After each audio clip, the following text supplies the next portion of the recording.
I will start with a disclaimer here. We are not doing anything SaaS here. We're just talking about educational stuff. Yeah, there we go. And why am I here? So I'm a penetration tester. I'm certified as a cover access specialist. I'm always mentioning that because I'm most proud of this one, and it's my like I want to do physical pen testing in the future. But now I'm penetration tester and I'm doing social engineering, and I like sharing motivational content and learning stuff, and also like inviting cool people and like talking with them so they could also share who they are and give them a platform. So that's why I'm here. And guys, today we have Katie Paxton-Fear here. She's so cool, and I'm really happy that she agreed to join me. I wanted to introduce Katie at first. This time I came prepared because like she's a special person, and she has a title of the doctor. Did I get that right? That's Yes. super impressive. And I called her the API security expert, and so she's a renowned expert in API security. And once she was building API for herself, but now she's breaking them. And with her expertise, she helped organizations like Department of Defense or Verizon identify vulnerabilities in their simple API designs. And just going to check if everyone can hear me and Katie. I think so. So and yeah, so she was also a featured expert in top publications like the Wall Street Journal, BBC News, ZDNet, and Katie shares her insights on how easy it is for hackers to exploit APIs and how often security teams miss these opportunities. And yeah, that's a long introduction, but I really want you guys to get like the full picture. But with her unique blend of technical expertise and clear explanation, Katie delivers engaging API security training and research to top brands worldwide. And so, yeah, tune in to show uh, the easiest way for hackers to exploit APIs without detection. But actually, yeah, we're not teaching hackers to do bad stuff. We just want security researchers, the good people, to be better at defending. So another disclaimer, I guess. So and Please don't ban us, Twitch. Please don't ban us. We swear we're doing good things. I promise it's not malicious. I actually, I did a sponsorship like a few months ago. I got a sponsored video for a company that makes like a dark web monitoring service, and they kind of basically have like a search engine for the dark web.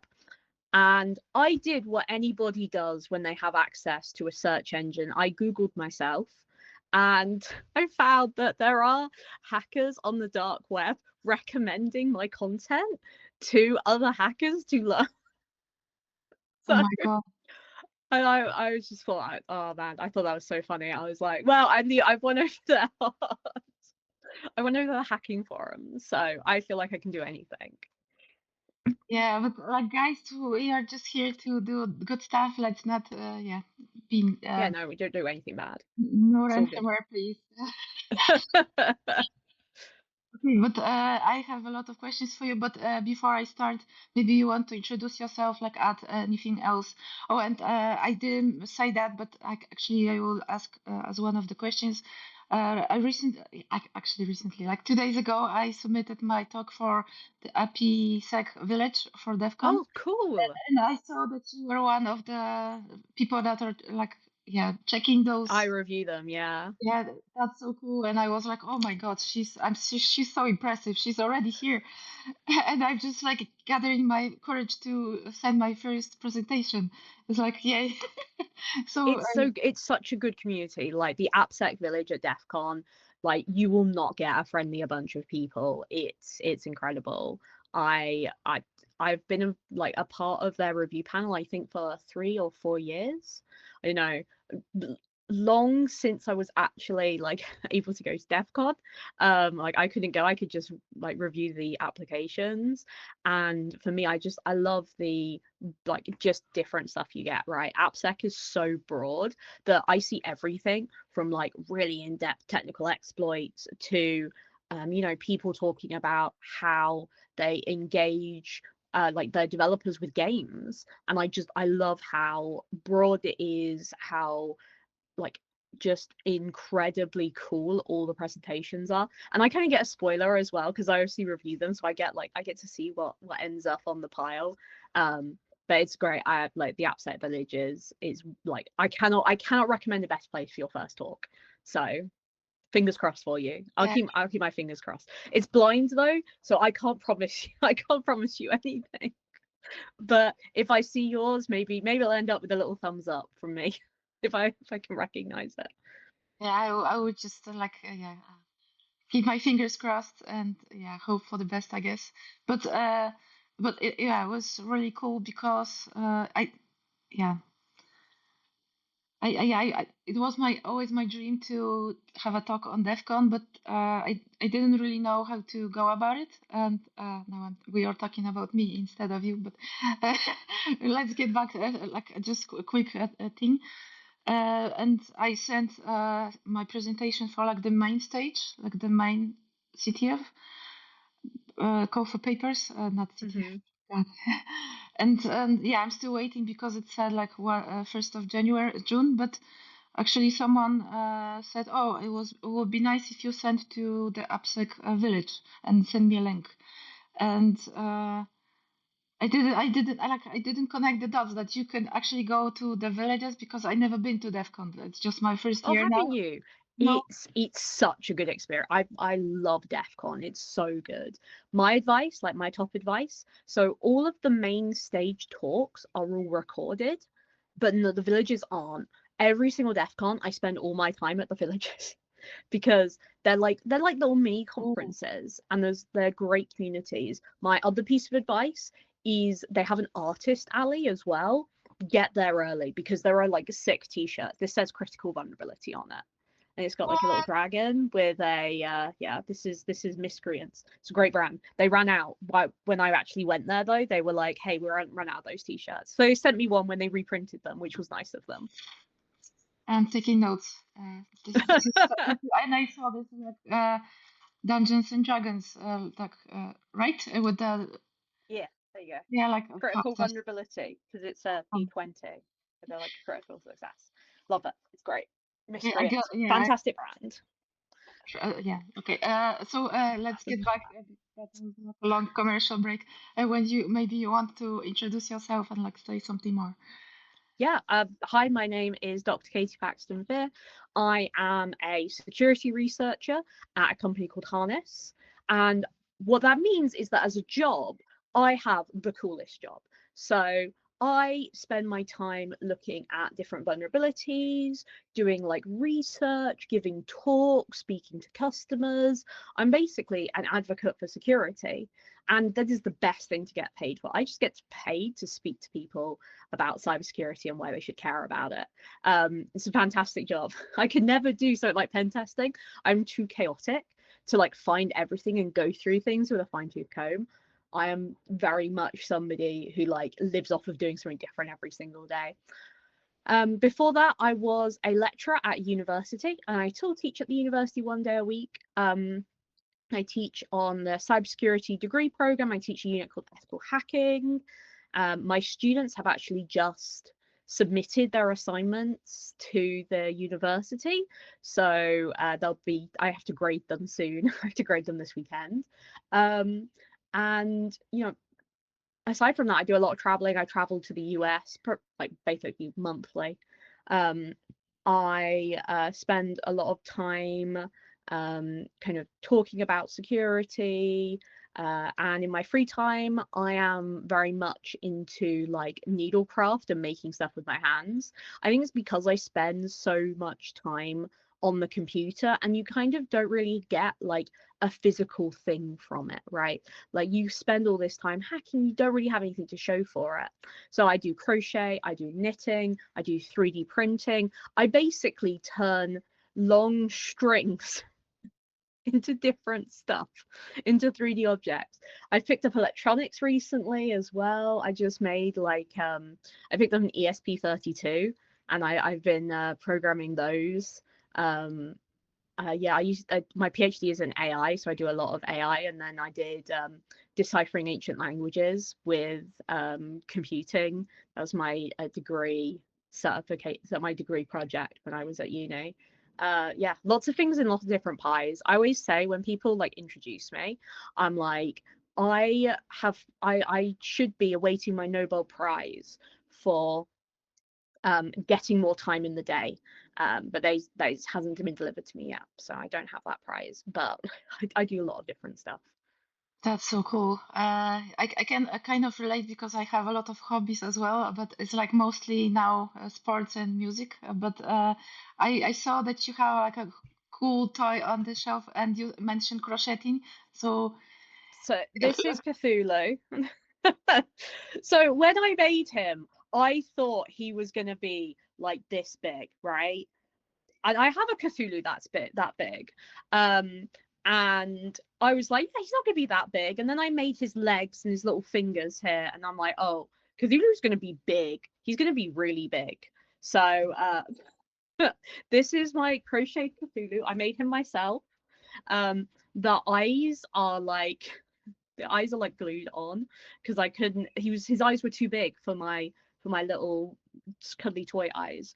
And the hat is from Microsoft. He's also repping the swag. But yeah, that's my big Cthulhu. I have a little Cthulhu as well that I made. But he's big Cthulhu. so that's so cool. Like, yeah, I'm I'm so excited with this stream. Okay, Yeah, so thank you for introducing yourself. I'm like really happy that you're here, and I wanted to first ask a few questions. Yeah, actually, about your background. But before I do, I try to ask these questions because I think it's important, and maybe not everyone thinks about that. But so, who is Katie, and what makes her smile, and what sparks joy for you? Like, is that like something that makes you like, ah? So my my partner, so I pick up a lot of creative hobbies. I have a lot of like creation based hobbies. And my partner one time said, you are just a bundle of creative energy, aren't you?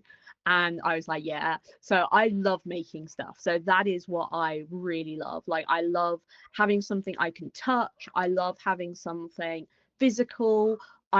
There is a desire in me to create, and that's kind of why I started making YouTube videos.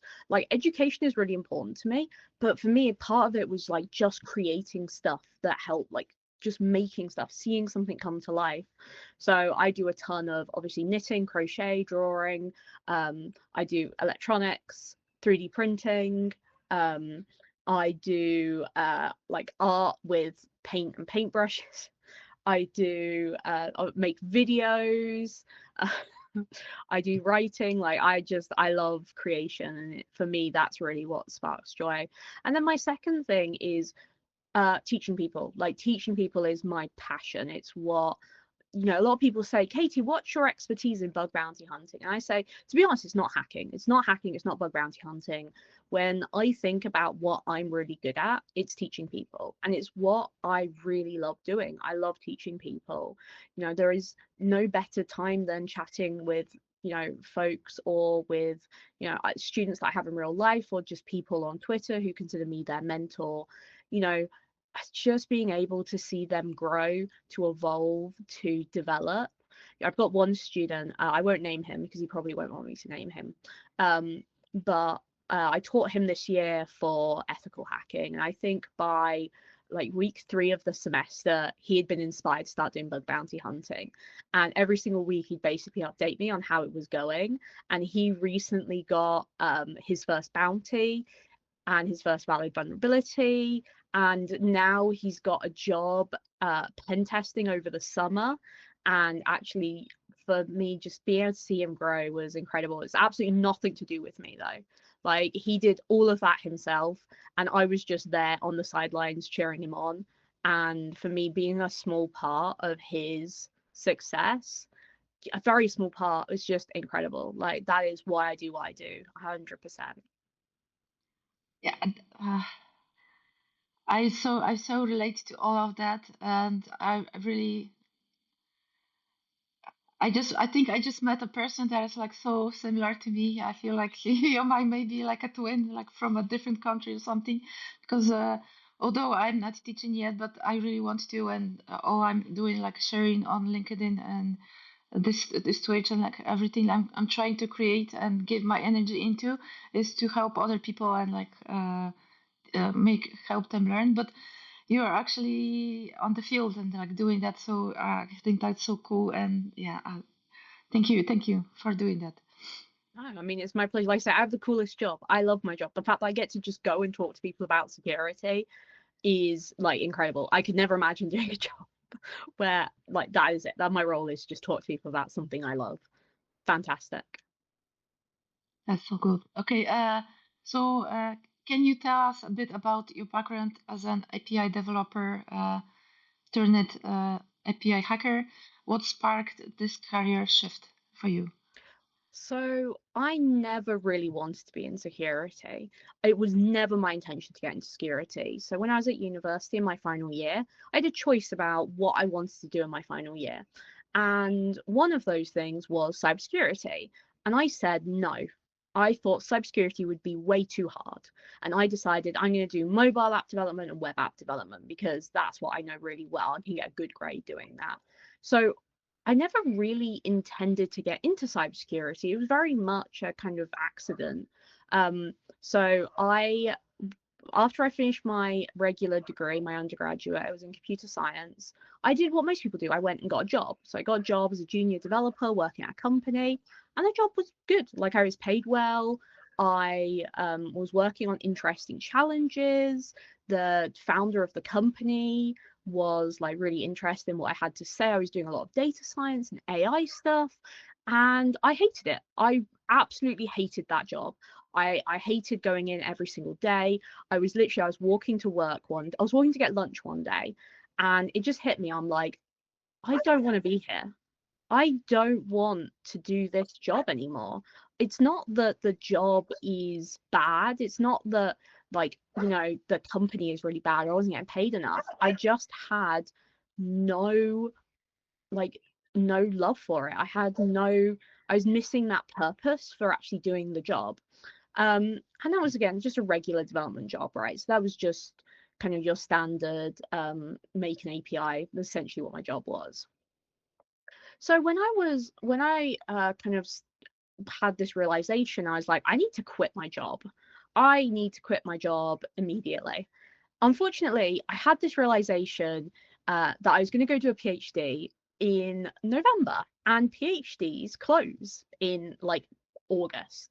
So I was way too late to do a PhD. So there are only 2 open PhDs, and one of them would require me to move to London.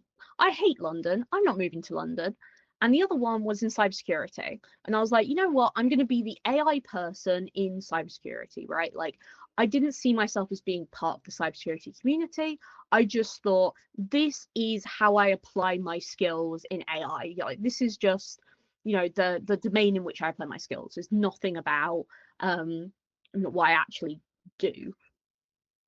So I had that. I did my PhD. It's in AI and insider threat. And in my second year, kind of midway through, one of my friends who's a bug bounty hunter says, hey, by the way, there's this HackerOne event that's happening in London. Do you want to come? And I was like, no, I don't want to go. Why would I want to go? I don't care about security. Like, I don't want to go to that.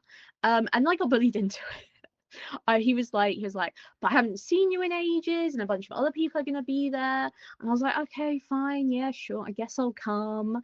And I remember being on the train, going to this event, and telling the other PhD student I went with, I was like, I'm not going to find anything, right? We're both not going to find anything, but let's just enjoy this experience. Let's, you know, use this as a really good networking opportunity. Let's do this to, you know, just have a go and see what happens. And I need to stress, I knew absolutely nothing about hacking. Like, anybody who watches your stream knows more about hacking than I did when I first started out. I went in having never seen like an HTTP request before. I'd never used Burp. There was like a 10-minute introduction on Burp, and I spent 20 minutes waiting for Burp to download. But then I had it up, and I was sitting there using Burp, and despite not really knowing what I'm doing, I found my first security vulnerability, and I found another one at the same time, and these were both in Uber. This was like a major, you know, they care about security, they know stuff about security, they know more about security than I know about security. And I remember the guy from HackerOne coming over and said, Katie, and I was like, yes. He was like, I'm giving you a bounty. And I was like, no, shut up, you are not giving me a bounty. And he was like, no, yeah, I'm giving you a bounty, you've got $1,000. And I was like, no way. Literally, I couldn't have been more surprised. I got the bounty and I went and spent it on yarn in London, because that's a very responsible purchasing decision for you. Yeah, anyway, so when I got back, I was like, yeah, that's a total fluke though. Yeah, I didn't really know what I was doing. It was just luck. Like, you know, this means nothing. It's just like this weird experience that I had, whatever. And they sent me an email. They're like, hey, Katie, do you want to come to Las Vegas during DEF CON? And we'll pay for the flights and we'll pay for the hotel. And I was like, hell yeah, I want to go to DEF CON. Of course I want to go to DEF CON. Like, I would never have this opportunity. And despite the fact that I felt, you know, I didn't really know what I was doing, I like didn't know anything about hacking, I am fundamentally selfish. So I said yes, I said I'd go. And I went there and I was a mentee again. I was meeting all the other mentees, and I found 2 more vulnerabilities in Salesforce and Yahoo. And I was like, actually, I might be good at this.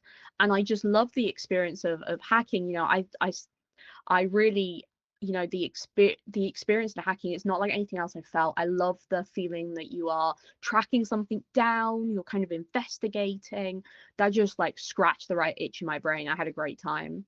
And then really, and this is how my YouTube channel came, when I was chatting with some of the other mentees, I realized that my mindset was slightly different to their mindset.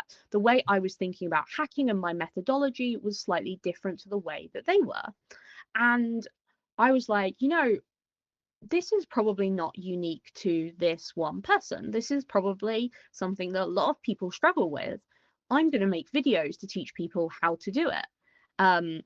So I got home, I made my first video, and the community loved it. And I made more videos, and the community liked those too. And it was the pandemic, and you know, everyone was stuck inside. All conferences went online, and I just went to every single conference presenting something. Like, I said yes to everything. I was awake at like, I think the worst one, it was at like, I think it was 4 a.m. this conference. So I woke up for this conference at like 3:30, delivered my talk from 4 till 5, and then I went to bed at 5 after the talk had finished. I went back to sleep and then woke up again in the morning.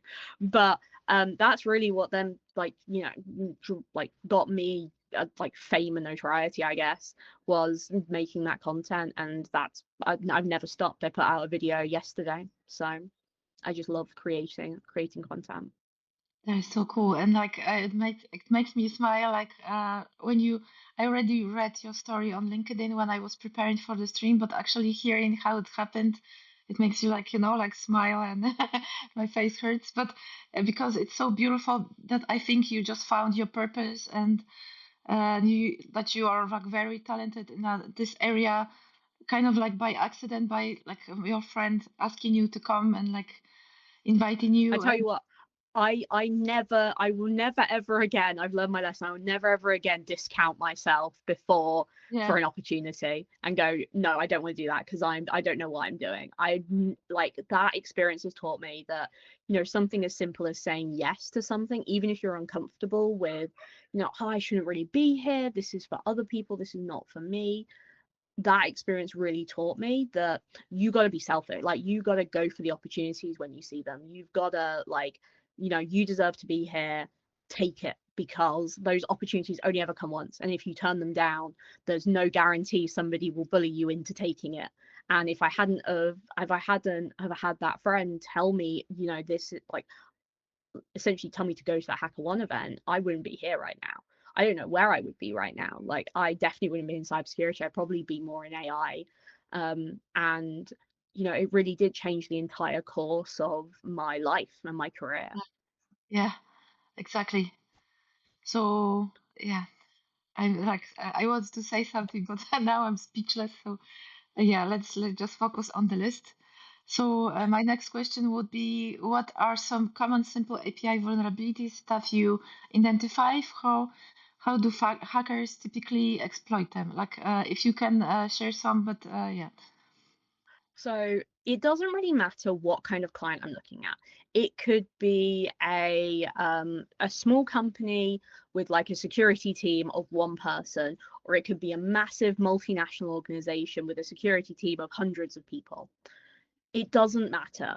Every API I've ever tested, I can guarantee this, like this is the case, has permission issues, right? So your IDORs, your bowlers, essentially you're able to do something to a resource that's owned by somebody else.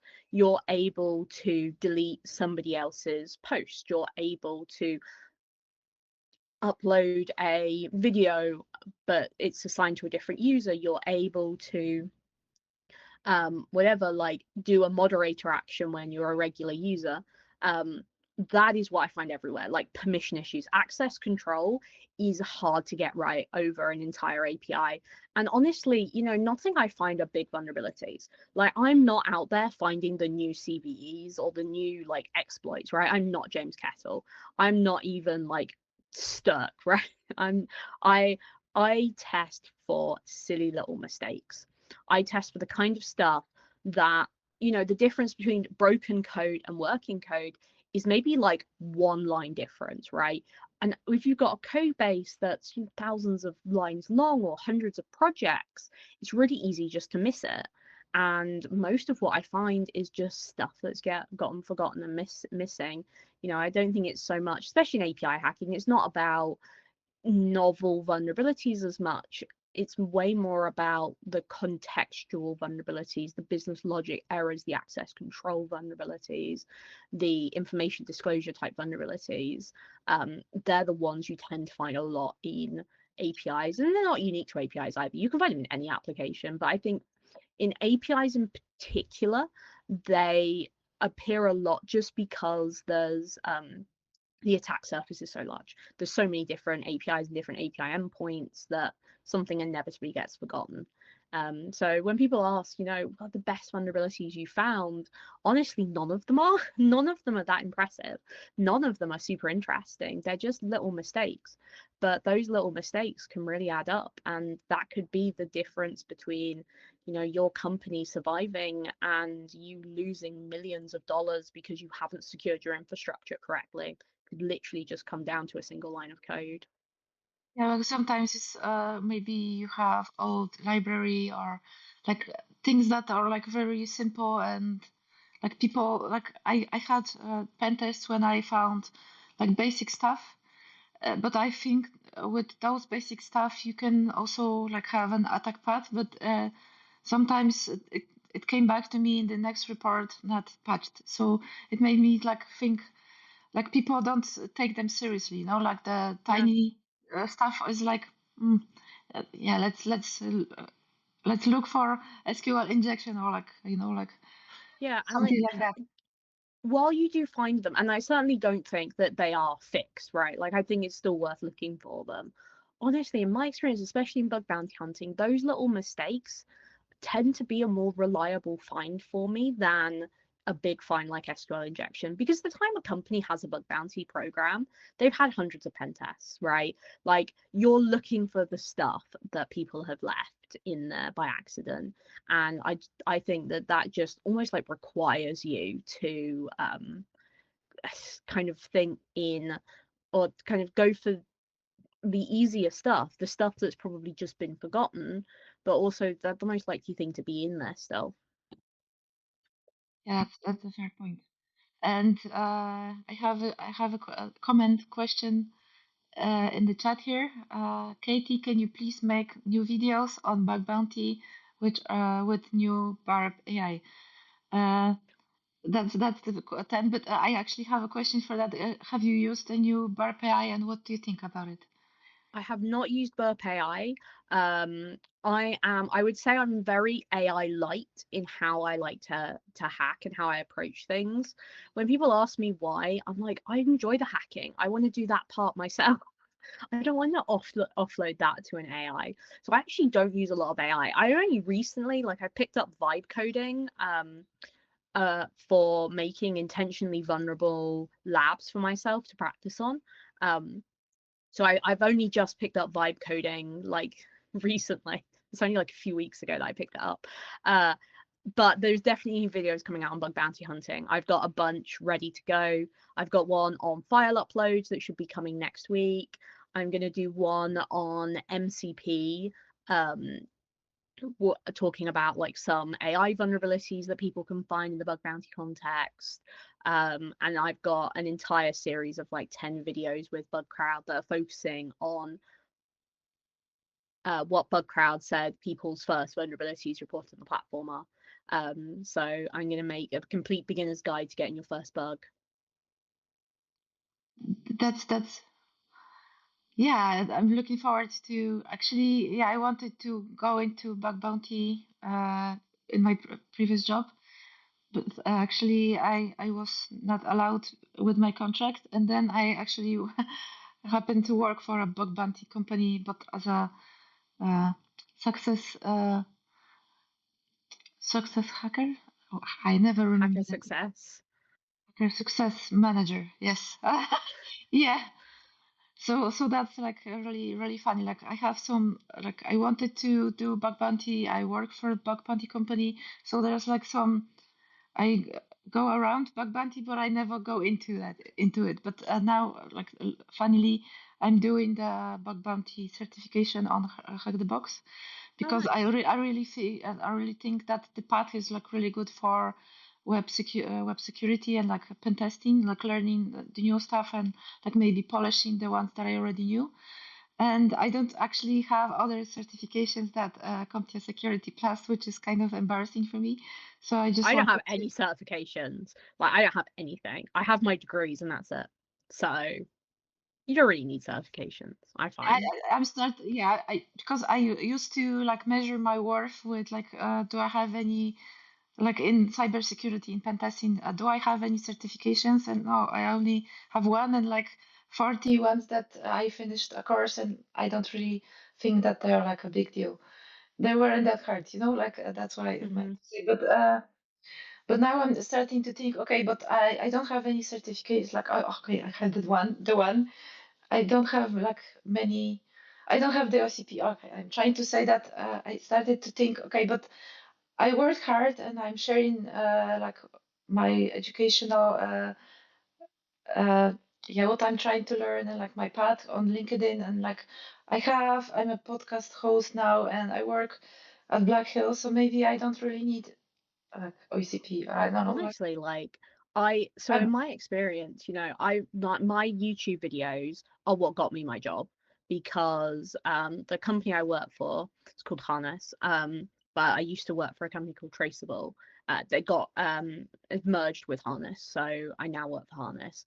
But the reason why I got that job is because I chatted with the head of marketing at Traceable at the time, and I was like, hey, just so you know, I'm on the lookout for a new role, like, just so you know, just so you're aware.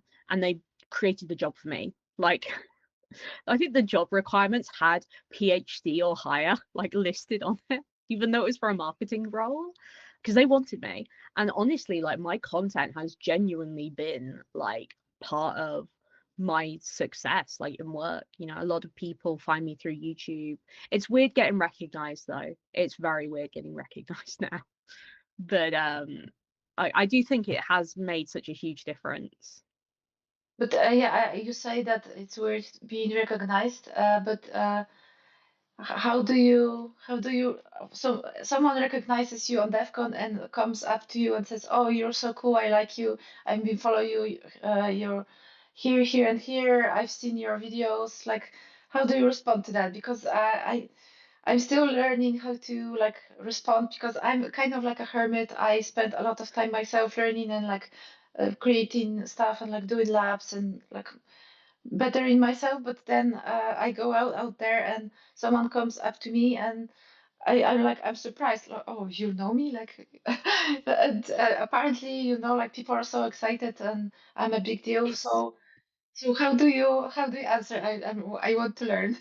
So I wanna preface this by saying I'm autistic. I do not play well with others. It definitely doesn't come naturally to me.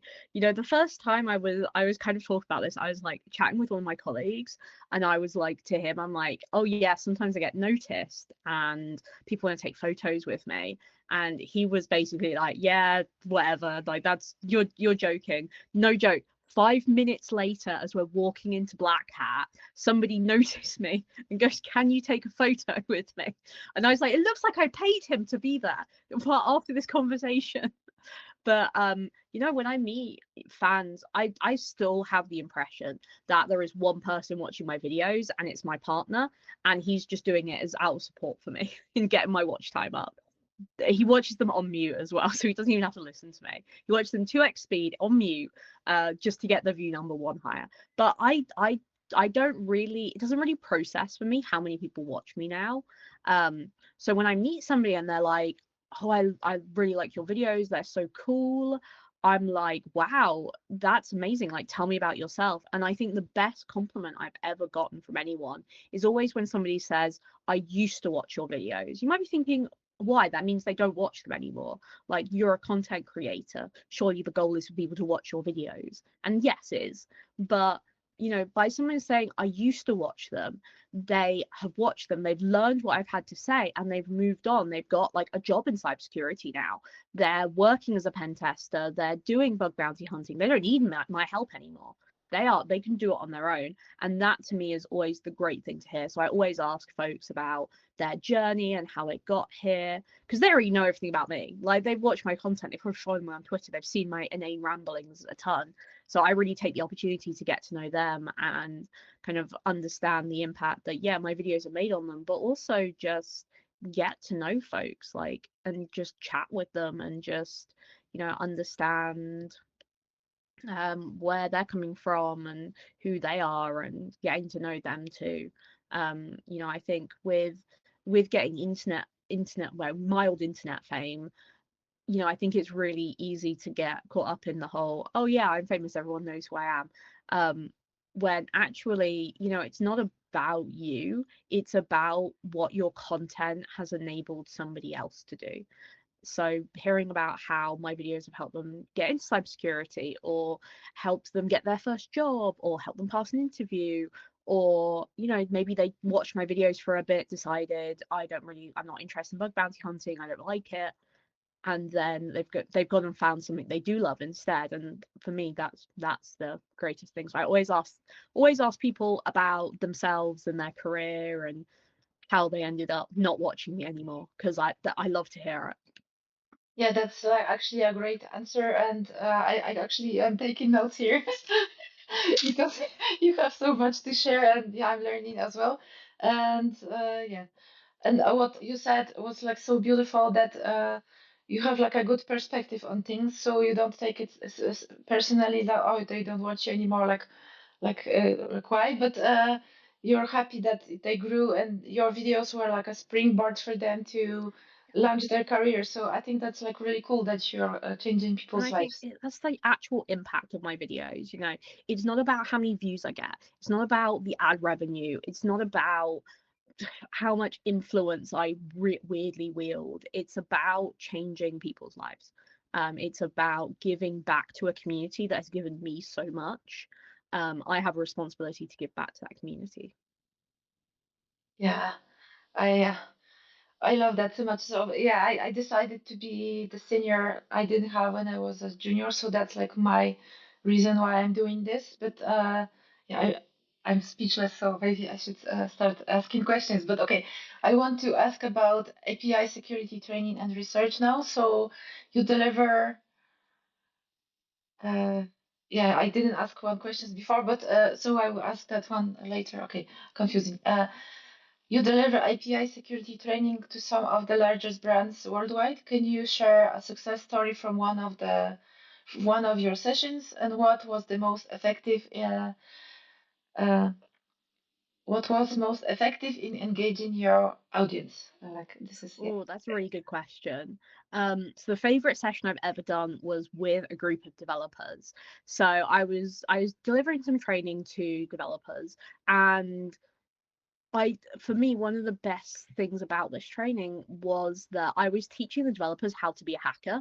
They were getting in there and being like, oh, I've never done any hacking. And it was kind of where I was when I first joined that HackerOne live hacking event. Like that whole, I know nothing about security. I'm not interested in security. Security is a you problem, not a me problem.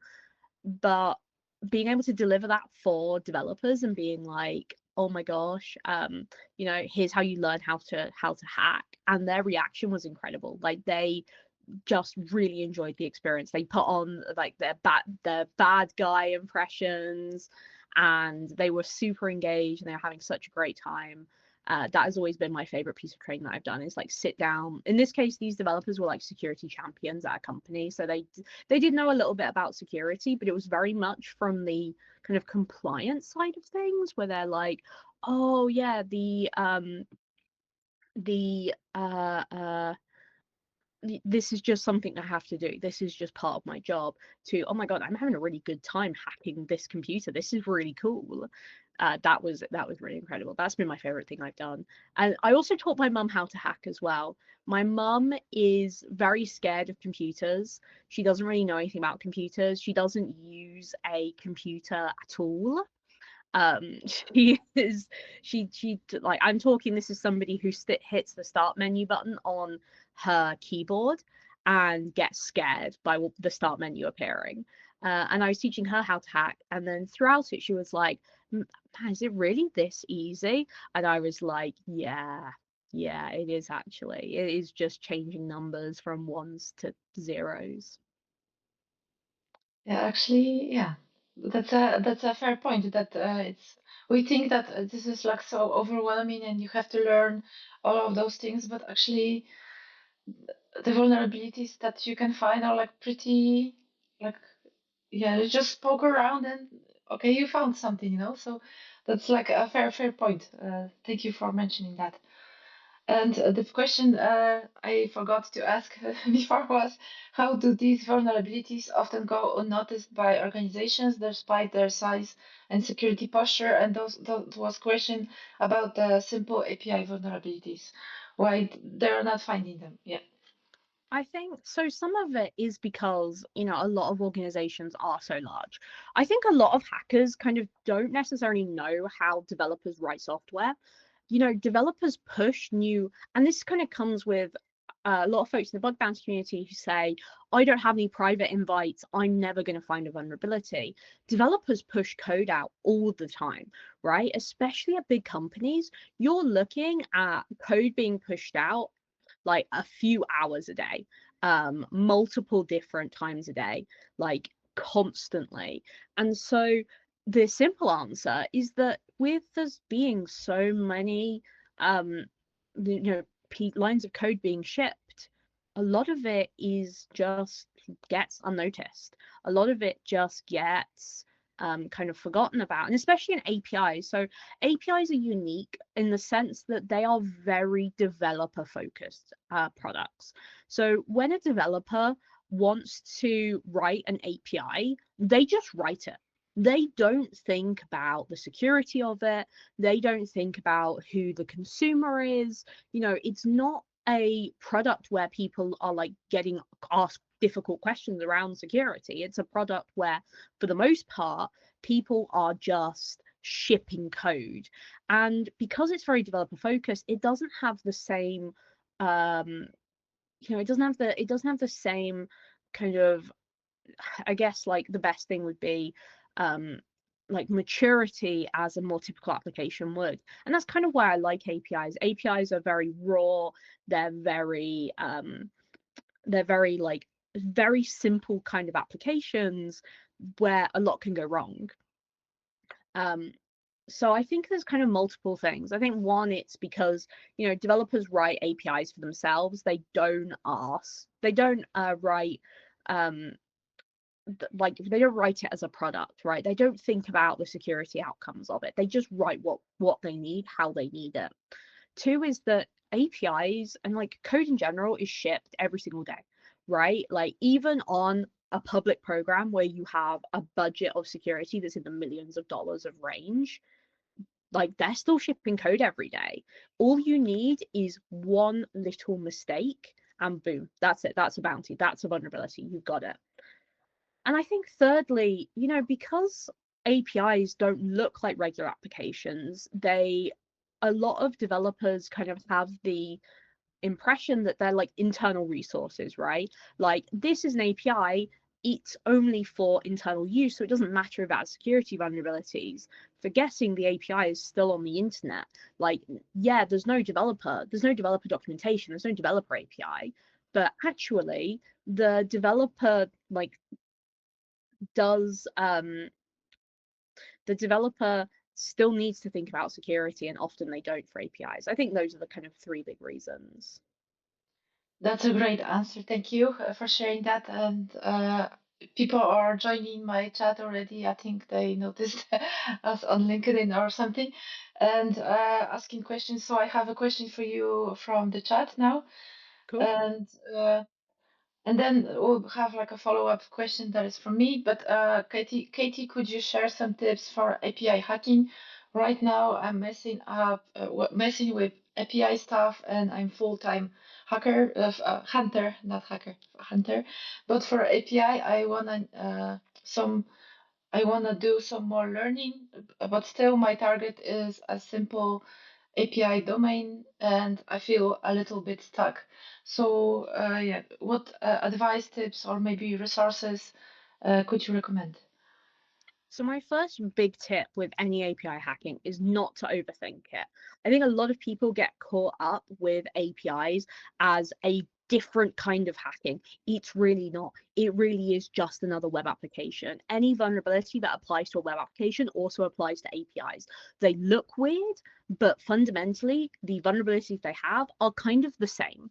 So my first piece of advice is like, don't freak yourself out by being like, oh, this is an API, it's like a single domain, and you know, I don't really, they're just applications. My second point is reconnaissance. So there are two ways to do API reconnaissance: the proper way and the Katie way. I will say the proper way of doing it is to look for API endpoints by using a tool like I really like Postman? FFUF, Oh, or using Kite Runner, where they're kind of, FFUF is a fuzzing tool that can be applied to APIs, and then Kite Runner is an API specific tool. It's not supported anymore. Like I think the development has kind of slowed down on it, but it's the best API reconnaissance tool I've actually used. It definitely works the best, and it finds the most unique API endpoints. And then the second part is the way I do it. I don't do any recon. I don't run any kind of tools. I just press buttons. But what I do is I press buttons in the weird places. So I will go into things like hamburger menus to find features that nobody else is looking for, or finding features that people have kind of discounted. And I will just try and do everything and collect my like list of API endpoints. And that's then how I hack. A kind of sub approach to this is what my colleague does. One of my colleagues, he's also an API hacker. He likes to look at the JavaScript and then find the API endpoints from really highly interactive JavaScript applications like Angular applications. He'll go into the source code, find the APIs, and that's his version of reconnaissance. You know, I think with APIs, fuzzing isn't necessarily the most effective way because many APIs are specific to an organization. Like they are created by the developers. So, for example, in in Bug Crowd, the users are called researchers. And then whenever you see the word researcher in Bug Crowd, it actually means user. Now, if you didn't know that, you might spend, your time fuzzing for users, accounts, without realizing that actually this term is very specific to Bug Crowd. So fuzzing doesn't tend to work very well on all APIs. That's not to say that it can't work. It's that for APIs, it doesn't work very well in my experience. I really focus on hacking the features that I can see in front of me. And whenever I'm speaking to students, I always focus on the features and hack what I can see rather than trying to hack what I can't see.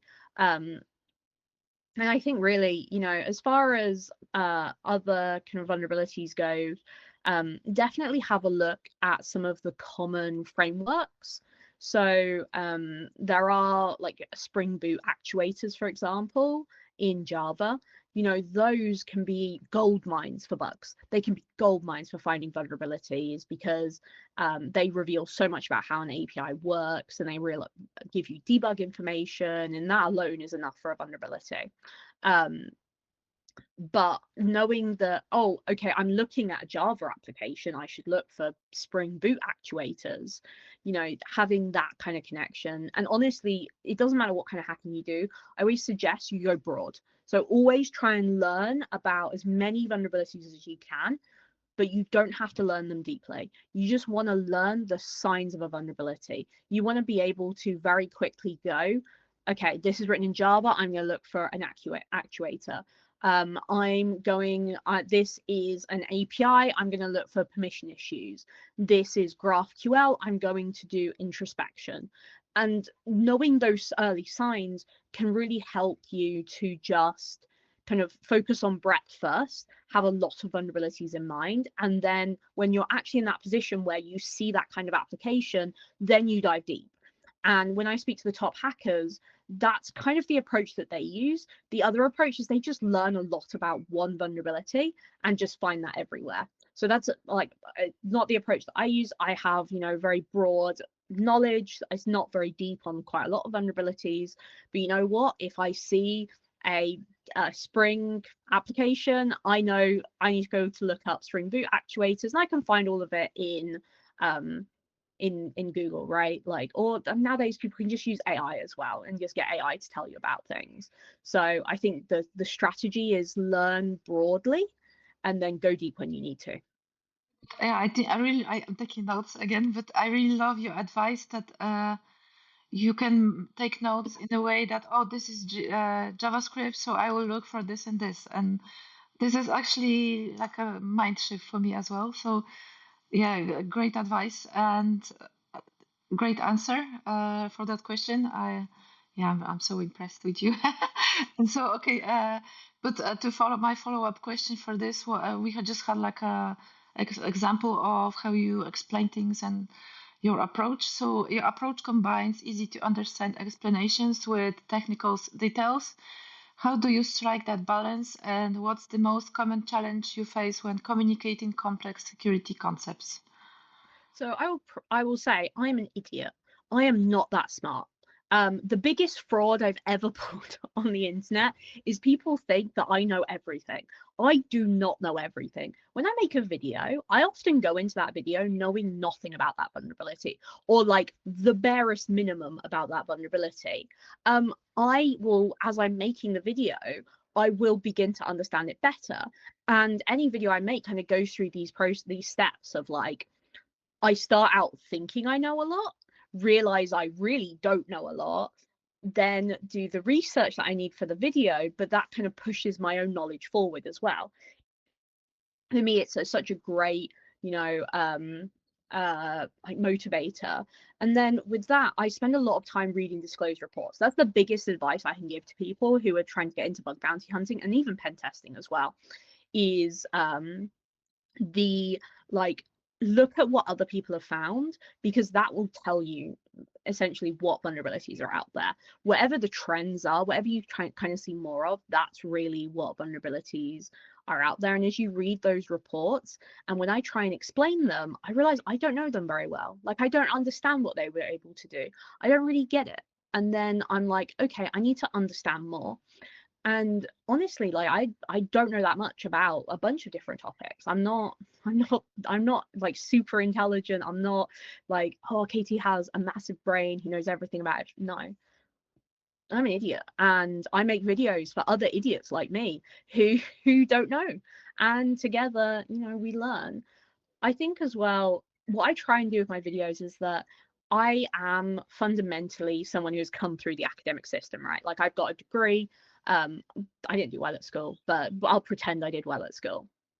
But I have a degree. I went through the university system. I obviously teach at a university. I really want my content to be the bug bounty 101 video, or the lecture that you never had, or the class you never had, the class that no university could ever offer, because it would be very irresponsible. But that's kind of what I want my content to be. So as I am learning and developing, I actually, like sharing that, pulling together the slides. I learn a lot from it as well. Yeah, I have questions in the chat. So sorry, I was typing. But Yeah, I did see the question in the chat about what stuff I find. I actually have a few different videos on YouTube. There's a kind of spooky stories. I think there's 3 videos in there talking about some vulnerabilities that I found. And there's one that's like how I made 1K in a day for idols. And I think that one's about the first vulnerability I ever got paid out for. So those ones have exact, but I honestly, I don't find that good vulnerabilities. Like nothing I find is really, really cool. Most of it is I changed this ID from a 1 to a 2 and it worked. And then I got $1,000 from it. So I'm an idiot, right? I don't really know what I'm doing. The greatest fraud I've pulled on my audience is pretending I'm this super genius hacker when I'm not. I'm just changing 1s to 2s, and that's it. But I do think that's maybe partially some imposter syndrome here. I hear it because I do have that myself, and I do feel, yeah, I people will find out. I don't, I'm not that smart, like I think about that myself or of myself, but actually I like learning and I'm working hard to be better. And although I know that learning, I didn't have a good time at schools. Maybe you have like a shared experience here, because I have maybe problem with authority and like following orders. Like, Oh yeah, so definitely. 100%. the I school actually, when I was at school, I did ICT, which is like information communication technology. It's how to use a spreadsheet and how to make a database in Microsoft Access. And I actually had like my teacher for ICT, and every single lesson I'd be in the Visual Basic scripting for, because you used to be able to, like, in Access and Excel, the Visual Basic scripts, you used to be able to do like full Windows forms in them. And I went into that, and my teacher would walk around like multiple times a lesson and go, Katie, close it. Katie, close it. Katie, close it. I'm like, I'm doing computer science. But when I finished at school, I have a younger brother, so my brother had the same teacher. And apparently, at one of my brother's parents' evenings, my ICT teacher spent the entire time talking about me and asking how I was doing and what I was doing. And like last year, I was thinking, man, I wonder what actually happened to my ICT teacher. Like maybe he'd actually want to know where I'm at now, like where everything that I've done. And I was like, okay, I'm gonna find him on LinkedIn. I found him on LinkedIn. By the way, like super common name. I sent a bunch of like really awkward messages being like, hi, would you by any chance be the person who taught ICT to me when I when I was a child? And I found him. I actually found him. He now teaches in UAE, so like international. And I just told him about what I was doing, and he was like, oh, like I've got a bunch of students who are really interested in cybersecurity, so I'm getting the cycle together. I'm now going to help him with his students talking about cybersecurity. So always, my advice, always speak to your teachers from school, even if you hated school, because they probably do remember you. And they actually, like, I love hearing about what my students are doing when I finish. Yeah, that's actually, I have a few teachers that I really liked, and like a few subjects that I had fun with. So yeah, that's like actually a good idea. And sometimes, actually, I sometimes come into my elementary school, like the first time when I entered my elementary school as an adult was like a wild experience because I remember it like differently when I was like less tall, you know, like And it's like, smaller. you don't realize how small everything is. You're like, these Yeah, like chairs are tiny. tiny chairs, tiny stairs, and and I was like I feel like a giant here. So, but that was like so fun. When I was in college, so this was like 16 to 18, I had a teacher at college and he had a PhD. And he basically told me to go get a PhD. He lied to me. He was like, you'll never have to work with anybody in your entire life if you go do a PhD. And I was like, I'm in. That's the job I want. I never want to speak to anybody. Turns out actually doing a PhD is not like that. It's very collaborative. You have to talk to other people. I was 16 though, and he told me to go do a PhD. And it took me a while before I eventually got there and thought that I was going to be good enough to go do a PhD. But you know, that experience was incredible. So I keep in touch with him. I updated him every single year on what I was doing. Whenever I go down to see my parents at Christmas, we go to this restaurant, and he also comes to the restaurant at Christmas. And I, when it was COVID, obviously everything was closed. So I sent him an email that said, I'm sorry I missed our annual awkward reunion at restaurant name near my parents. And then he replies back being, awkward awkward meetings at restaurant name are what gives the variety to the spice of life. And I was like, great. But I meet up with him. I've met up with him a few times and like let him know everything I'm getting on with. He's really proud of me, and he was such a good mentor to me when I was, you know, a teenager and trying to figure out what I wanted to do.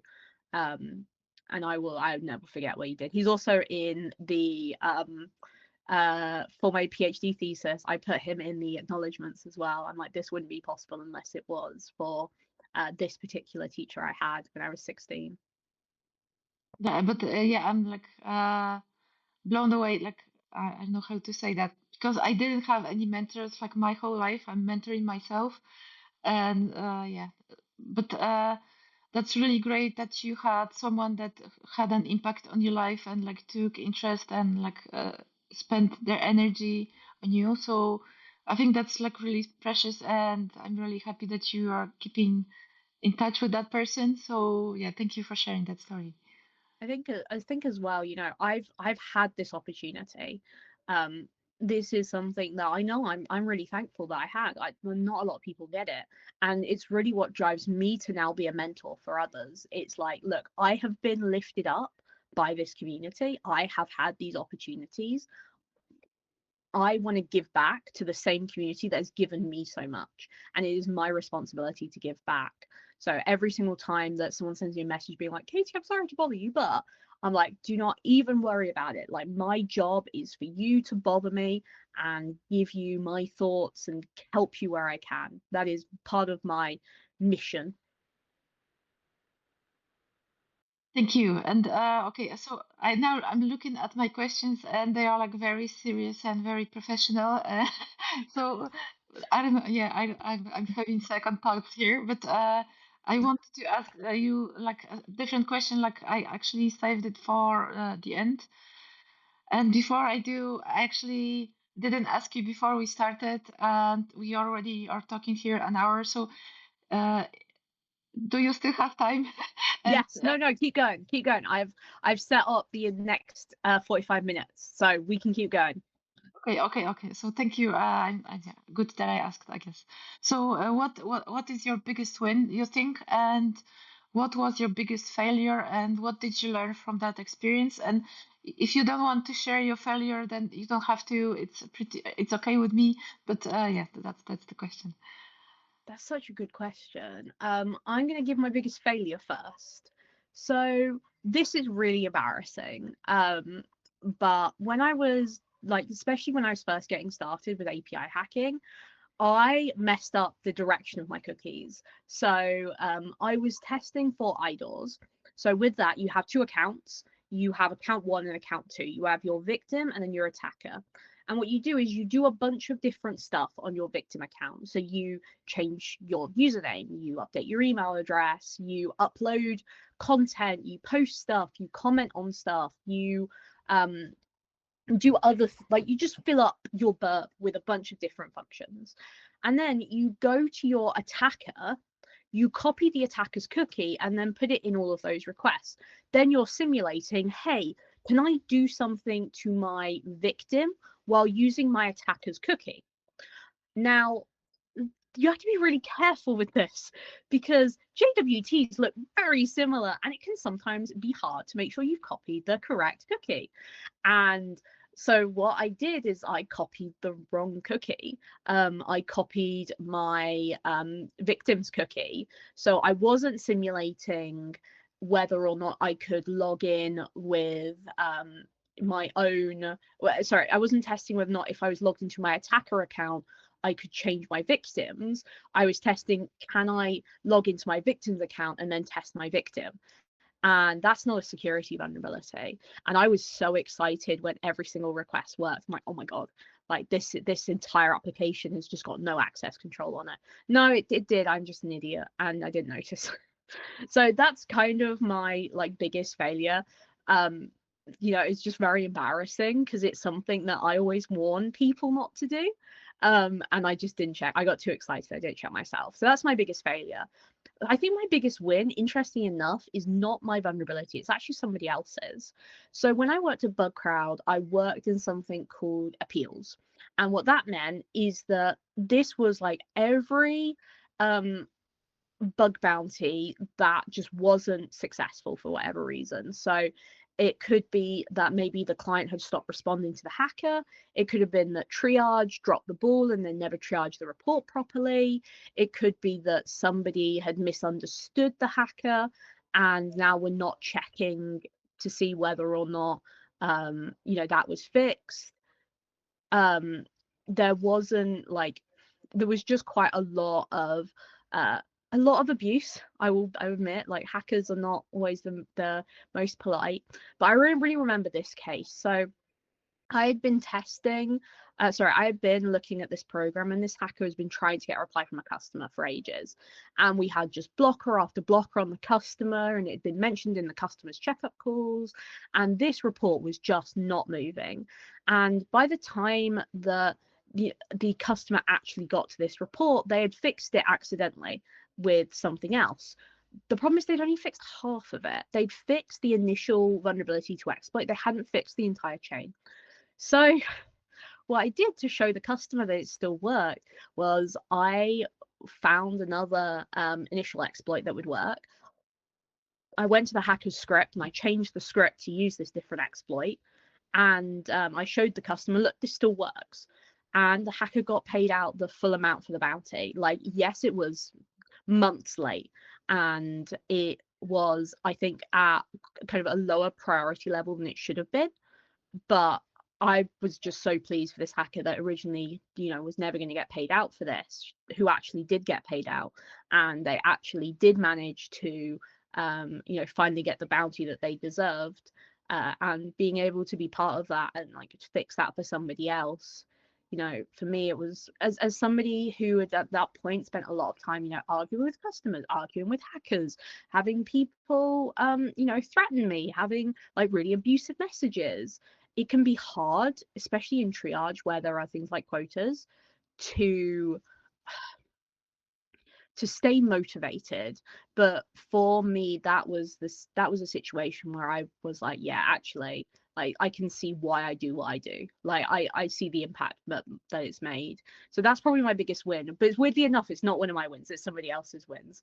My favorite vulnerability win of mine was I went to a live hacking event for HackerOne and there was an XSS on one of the customers that basically everyone had found. And like, because the bounty pool gets split for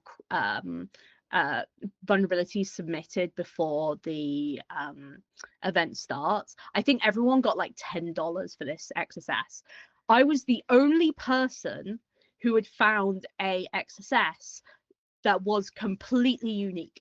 So out of some of the best hackers in the world, they had all missed this XSS. Apart from me, self-confessed XSS hater, I never look for XSS because I find that it's not a very fun experience copying script alert 1 into every single box. But I was the only person that found an XSS that wasn't a duplicate on that day. That's yeah. Actually, you talked about bug bounty, and I zoomed out for a moment because I started thinking about my own experiences, and that like the hackers are like a bit impatient and they want everything for like week, yeah, like yesterday, you know, like and but like my question I wanted to ask in my head was like, do you think like maybe working with bug bounty is a bit political, like the triage of it and like the clients push, oh, we don't think that's a vulnerability, like stuff like that. I could, like, after doing triage as a job, I could never be a triager, like never again. It's people don't realize how tough of a job it is. I always feel really bad as well because, you know, in triage you have a quota, like you have to triage a certain number of vulnerabilities. A lot of vulnerabilities that get supported are absolute garbage, right? Like they are vulnerabilities that no one would ever pay out. They're vulnerabilities that are completely fraudulent, as in people have just made up a vulnerability. There's tons of LLMs generating vulnerabilities. Like honestly, when you go on the triage side, it is like 90% absolute garbage findings and like maybe less than 5% really good findings. So I have the utmost respect for anyone who can work in triage because it's not a very easy environment to work in. Because like the quotas are really high, the community can be really, really harsh. And it's like I say, it's a hard job. Like it's just to know within like, you know, 5 seconds of opening a report whether or not this is a valid issue or completely fraudulent is huge. And obviously there's a lot of kind of pressure there to make sure that you don't mess up for the customer. Like the customer are part of the service they're paying for is for you to tell them whether or not this is garbage. And if you make a mistake, you could lose that customer. And so I think it's a lot tougher of a job than people realize. I think honestly, every hacker should do a stint in triage so they can see what it's like, especially before you're allowed to post on Twitter about how awful a triager is. I think you have to work in triage first, because it's not easy. It's not an easy job. And it really is not. It's not fun. And then I got so much abuse when I was working in triage. Like, though granted, I was working on the appeals side, so I didn't have like a really strict quota of, you know, I need to triage X number of reports a day. For me, it was like I have to keep up with the 30 or 50 reports that are in some kind of like conflicting state. And speak to the customer and then the hacker and the customer and try and mediate between the two. But there are some customers as well who were a pain to talk to and who didn't really care about the hacker. And that's really hard as well because, you know, how do you tell a hacker, yeah, I'm sorry, the customer is really, really annoying and it's not you, it's the customer, but in a professional way. Yeah, I think I couldn't work in triage again. I'd work in other areas of bug bounty hunting. Like I wouldn't mind working on like the marketing side or working on the like hacker success side. Triage, I know triage is not for me, like 100%. I know I could never work in triage again. Yeah, I had some like look into it, and I don't know if I would have fun. I think like being pen tester, like doing social engineering, being key, like going to conferences, like you know, that's what I should do. Like I feel like I found my place here, and yeah, I belong where I am now. But it was like a good experience to find out. Yeah, but like when you were telling the story, I started to think like this is like a very good example of Karen talking to the salesman, you know, like at the store and like asking for a manager. and like being very, very, I want everything now. So it's like a good example. And I used to work in like on like a huge media store when I was a teenager, and I met some very nasty customers. So that made me think that like each person in their life should maybe work for at Everyone least has to work customer service. yeah, one day customer service on retail for one day and just like know the experience, what we are like dealing with. Like you have to stand for the whole day and like deal with like tantrums of people. I 100% get it as well. Like, I have had vulnerabilities where I have argued with triages, right? And I've had a poor triage experience. And I know how frustrating it is. And that's why it's so hard to be like, oh, this is like completely unacceptable behavior, because it's really understandable why. And there really aren't a lot of ways for hackers to speak to program managers, and they don't have a lot of control over that relationship. They also have very little visibility into what the customer is doing. So I get it. I completely understand getting frustrated. Like, it's very understandable. I just wish it was less abusive. Yeah, but I want to start asking you questions from my professional list. Sorry, yes, go Yes, for it. but like I want to like close the bug bounty topic with like asking you, maybe you could give everyone like I don't know, three best advice on how to score big bounties or like be successful in bug bounty. Like maybe someone is starting up and like feels confused. Like what would you give them? What advices do you have? Like wisdom? One is just do it. Like, there are so many people who get caught up in this idea of, I have to know this, I have to know that, I have to be good at this, I have to do this many CTFs. Just try hacking now. Like, don't get yourself in a position where you're like, oh, I don't know enough yet. I promise you know enough. Like, if you are listening to this, if you've watched one of my videos, you know more than I did when I started. And I still found my first vulnerabilities. There is no critical mass of knowledge you're going to get that you feel ready to hack on a real piece of software. It doesn't ever happen. So you may as well just start now. You may as well just go, I'm just going to have a go. Just have a go. Just throw caution to the wind. Just try it out. And you know what? Twitch has a bug bounty program on Bugcrowd. So if you hack on Twitch right now, you can submit that as a vulnerability if you find anything. My second piece of advice is, don't get too caught up in like what the best hackers are doing. Like, a lot of people, I think, they see the best hackers and they want to emulate them. They want to do exactly how they do. And they're already hacking in their own way. They found the methodology that works for them. Focus more on the methodologies that are going to work for you, right? Like, focus on the things that you can do that nobody else can. Think about, having like, don't get too caught up in, oh, Nahamsec uses this script, or I have to use this tool, or Katie says that Coat Run is the best API. Doesn't matter. We don't know what we're talking about. Like, don't listen to us. Just go make your own methodology that works for you. And I think thirdly, don't get caught just doing CTF after CTF after CTF. CTFs are fantastic. They are great learning resources, but they are not the same as actually hacking on a real target. You have a lot of kind of motivation coming from the fact that you know something is there, right? Because if there wasn't, the CTF wouldn't be a thing. And when you look at a real target and you don't find anything, then you're like, well, I should be able to find something. And it's like, no, like, it's not something where there's always going to be a security vulnerability there, right? You have to enjoy the process. You have to enjoy the rest of the hacking experience, not just the getting paid part. This has to be something you genuinely want to do and genuinely want to use as a hobby.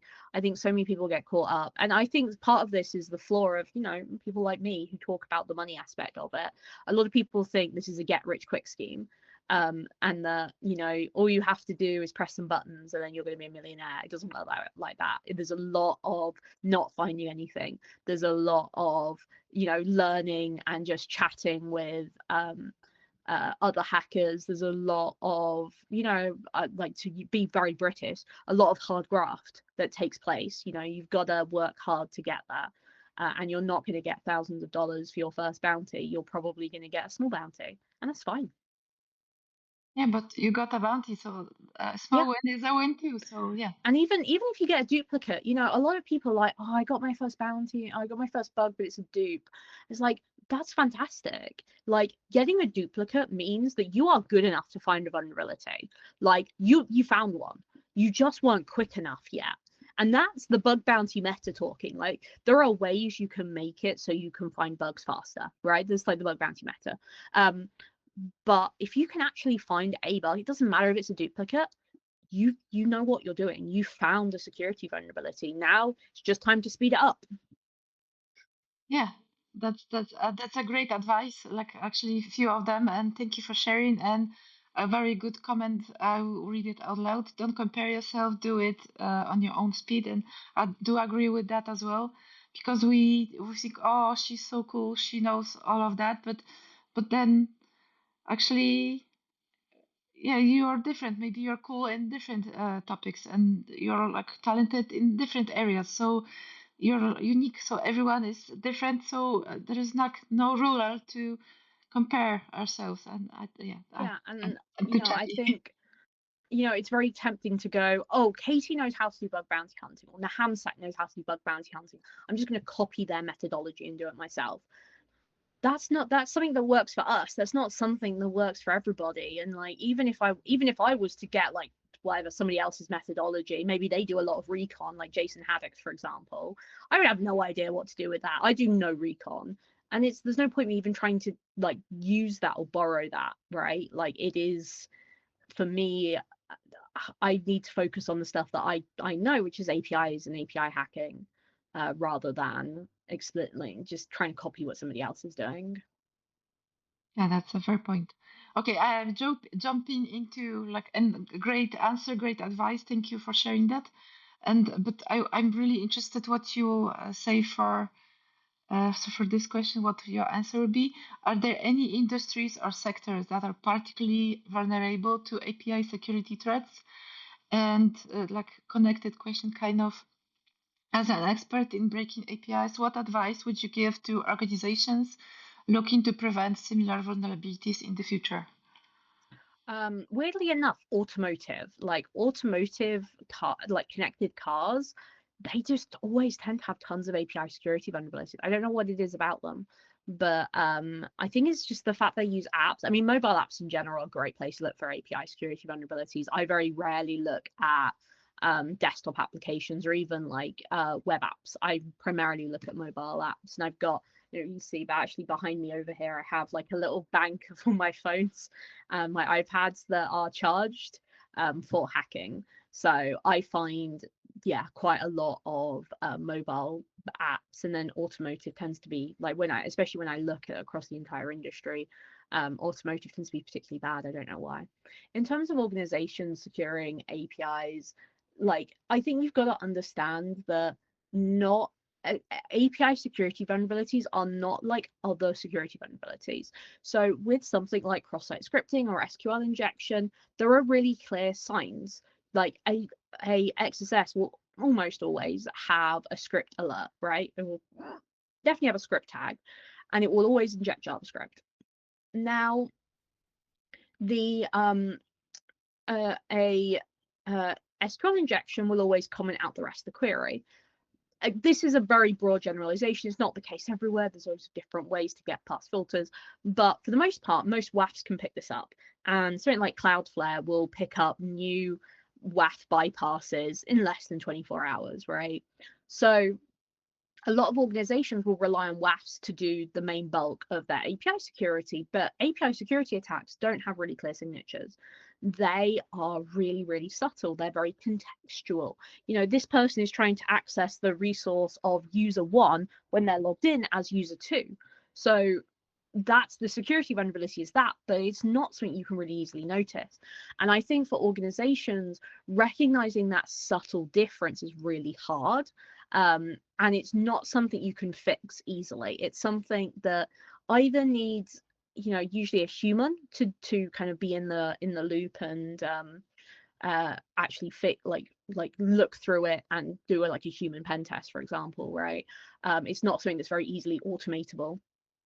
But the other side of that is that for hackers, it means it's very, very manual. Like APIs are very, very manual things to hack. So that's my first advice, that you can't rely on a WAF. My second piece of advice is that, a lot of these come from small vulnerabilities, small little mistakes. They're never really bad. They're always like forgotten if statement, missed a middleware, forgot that, they're small, they're really, really small, and they come in because developers are under so much pressure. Like, developers are measured on how quickly they can write code. If a developer doesn't write enough code, they're going to get fired. Like, their whole motivation is not to write secure code, is to write the most amount of code they can, because that's what they're measured on. And I think in organizations, if you are measuring on lines of code or features complete, you are always going to be in the position where it is better for a developer to ship broken code than it is for a developer to ship, really good quality, not like code that is not vulnerable at all. So I think for an organization, that's something that needs to change culturally within the org, to recognize security threats as being, just as important as getting code out is. Yeah, that's a great advice. And I was a tester before, like a software one for functional code. So I do, yeah, I can relate to what you just said. That's what I wanted to say. So okay, another question is, how can individuals stay informed about emerging API security threats and best practices for protecting themselves and their organizations? But this is like a very hardly complicated question. But what I really want to ask here is, how do you stay informed, and what would you advise others to look for? And Get on Twitter. Twitter is like the best threat intelligence resource that people just post stuff on Twitter all the time. I love Twitter. I think it's sad what Elon Musk has done to Twitter, but there you go. Twitter is great. Follow the right people, and your Twitter feed will be like genuinely helpful. It's very easy to end up like on the algorithmic generated feed and end up with a bunch of people having slap fights. But all the technical folks are always on Twitter, or like Blue Sky now as well. That's my first piece of advice. Second piece of advice is there is the API security newsletter. There's also TLDR set newsletter. Those are really great resources. One's API specific, the other one's more general about security. And I think conferences, B-Sides, OWASP, they are really, really, really good learning resources. I can't recommend them anymore. Yeah, you started mentioning sources, but I learned some about API security from API Security University. Do you know them, and would you recommend that source as well? So I know the team very well. I actually spoke at their conference last week. So yeah, definitely a really great resource. One thing I will say, I mean, their courses are free, so this doesn't really apply to them. But when it comes to courses, and certifications kind of fit in this as well, I think it's really important to recognize that that is not achievable for everybody. Because one, especially if they're paid courses, that can be really expensive, and it could be someone's entire like yearly salary to pay for something like the OSCP, for example. So I don't tend to recommend courses. Again, this doesn't really apply to AppySec University because every course is free. But courses are just one way of learning. There are tons of other ways. You don't have to pay loads of money to a certification body to learn about cybersecurity. But yeah, AppySec University is great. They've actually put on their talks now are on YouTube, so you can actually go and watch them all. I really recommend some of the stuff on AI, because I think AI security when it comes to APIs that's really going to be something that takes off in the next 12 months. Yeah, I agree with that. Okay, so actually that's like really funny that you said that, because that's my next question. So so where do you see the field of API security headed in the next 5-10 years? Are there any emerging threats or technologies that will change the game? You already said about Yeah, one, but AI for sure. Like MCP, so Model Context Protocol, that's the way that LLMs can interact with more traditional software. That is like going to be, I think, really big. It's all uses JSON. The MCP people will say it's not an API. It absolutely is an API. They're all lying to you. It's an API. And I think the security of that is going to get, really, really big, especially in the next year. I think really what's considered an API is going to grow. I think it's not going to be like RESTful APIs, GraphQL APIs. It's just going to be, this whole idea of interconnected systems and interconnected data, and how that data is actually connected with each other. That's what the APIs of the future are going to look like. And that's where I think broadly API security is going to really be very important, because in a world where maybe you have your single master AI that's going to do everything for you, that AI needs to talk to other applications somehow. And that is just APIs. Every AI thing is just APIs. and that's a great point you shared here. Uh, because I'm sorry, like you're so smart, and like you say about those things in like a very smart way, and I have a problem with like giving my answer, because I'm like focusing on listening to you. But okay, let's not let's not embarrass myself any further. I have my next question is: can you share a recent example of an API security failure on or incident, and what lessons can be learned from this failure incident? But like I'm asking here, can you maybe give an example of like a very famous one, or like from like a company that is like out there? Well, I will say that at DEF CON this summer, my team at Harness is actually going to be releasing a security vulnerability that we found. It's a very cool security vulnerability. I think it's going to be like super interesting. We're waiting on hearing back from DEF CON, and we're waiting on hearing back from some of the DEF CON villagers. So I can't talk about it at the moment. But ask me again in like August when I can talk about it.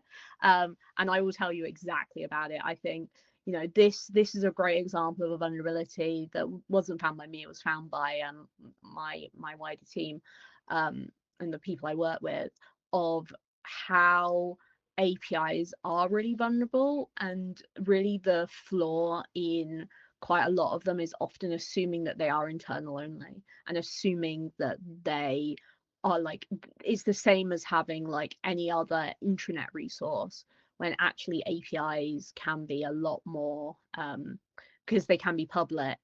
You can do a lot more with them. So I'm going to pass on the question, but come ask me in August. I'll come back and I'll tell you about the coolest API security vulnerability I've ever seen.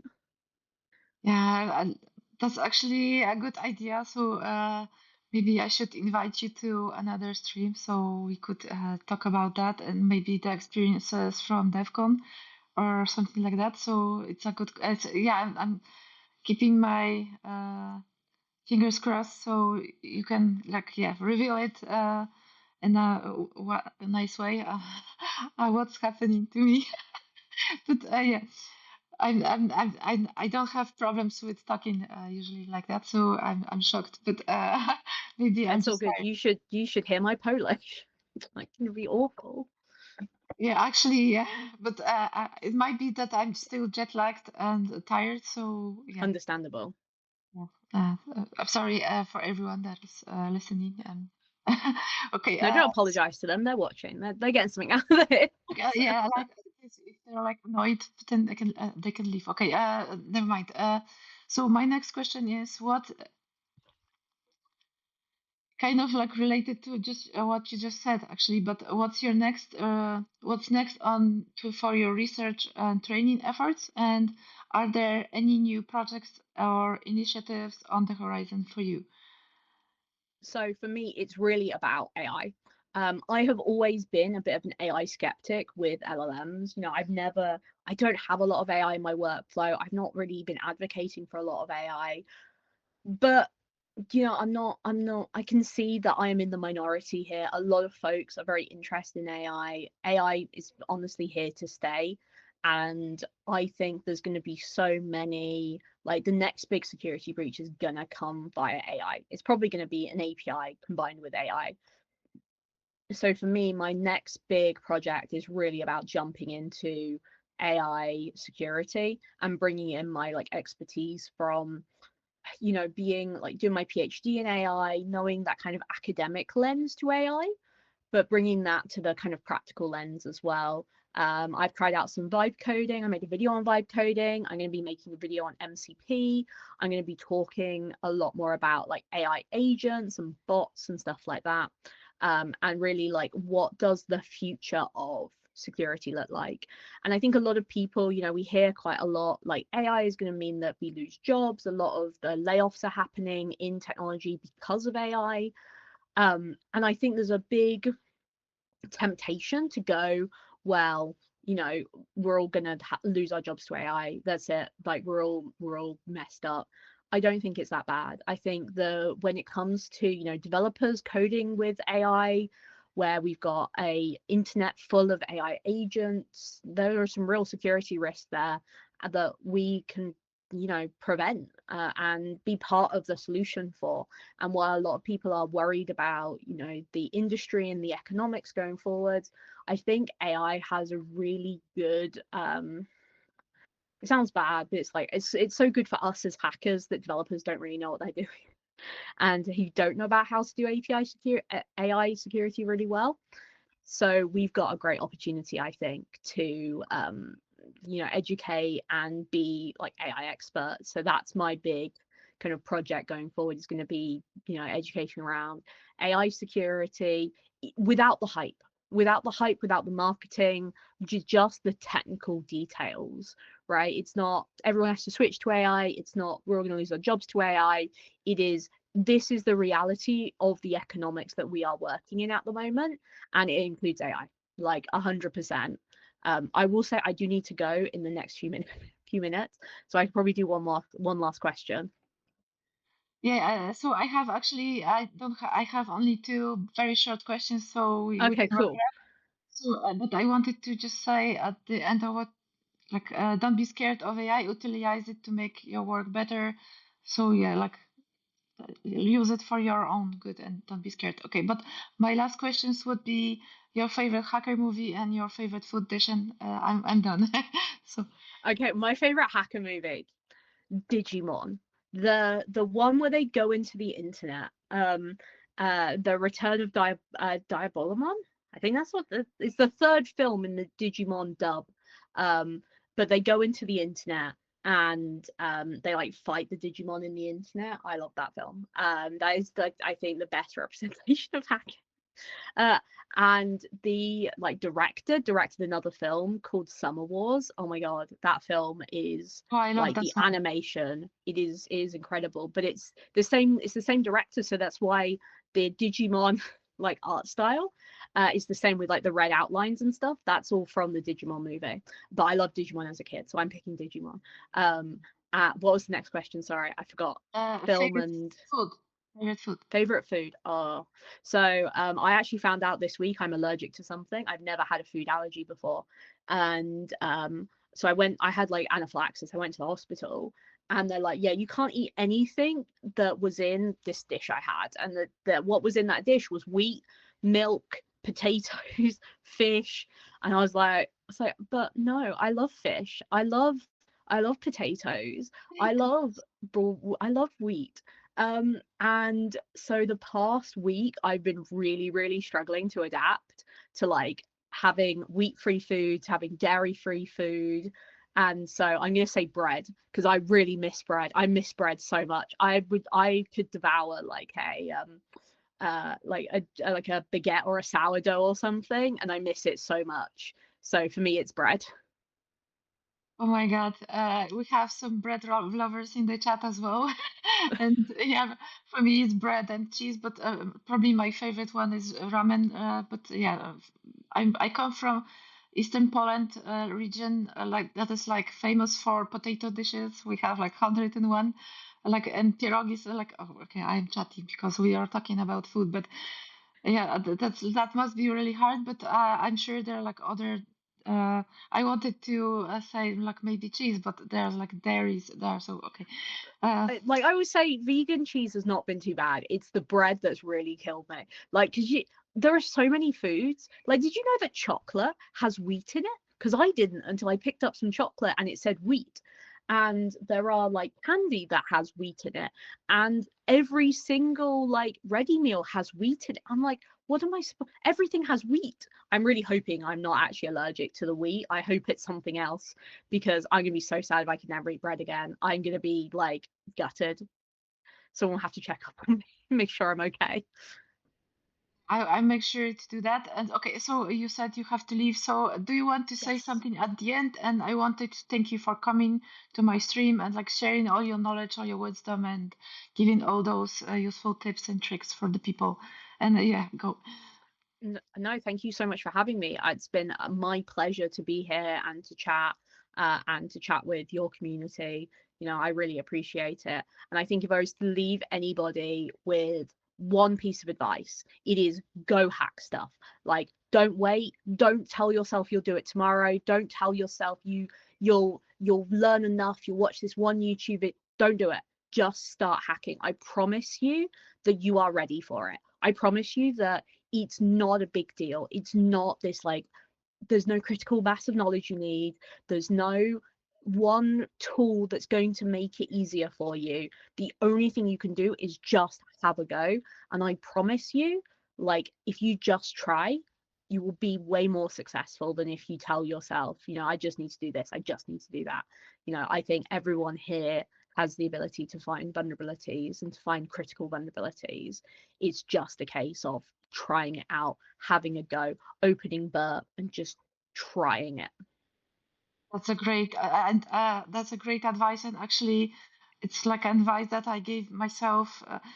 Okay, like a quick rant at the end because I wanted to start a stream on Twitch for like more than 3 years now, but I felt like okay, I don't have I don't have professional laptop and like I don't have lighting, I don't have a nice background.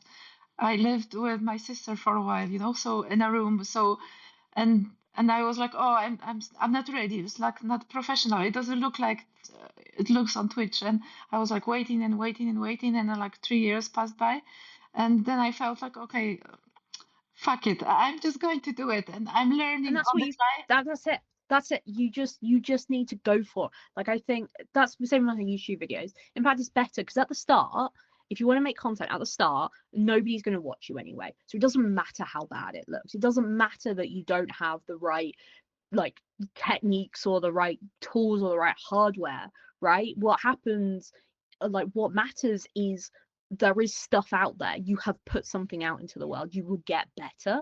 Like, it's never stops at, you know, oh my god, this is a really bad video. And honestly, all my videos are bad. Like, I'm never happy with any video I create. But you know what? They are out there. People are using them. That's the impact that they made. It's not about whether or not I think the editing is good. It's about it, that video actually helped people. That's the point of making it. That's yeah. Thank you for saying that, and like it made me feel better. Okay, so thank you for coming again, and I will let you go now. And yeah, all the best for you, and hopefully I will meet you at the DEF CON like in person. Definitely, Yes. 100%. Yeah, I will. I definitely, we should meet up. I'll be at DEF CON. I'm more than happy. And you know, we'll go back. We'll do a DEF CON. We'll do a DEF CON roundup as well. The best things at DEF CON. That's so cool. That's a great idea. Okay, I'm going to wave now and like thank you. Bye. Right. See ya. Bye. Bye, Bye. chat.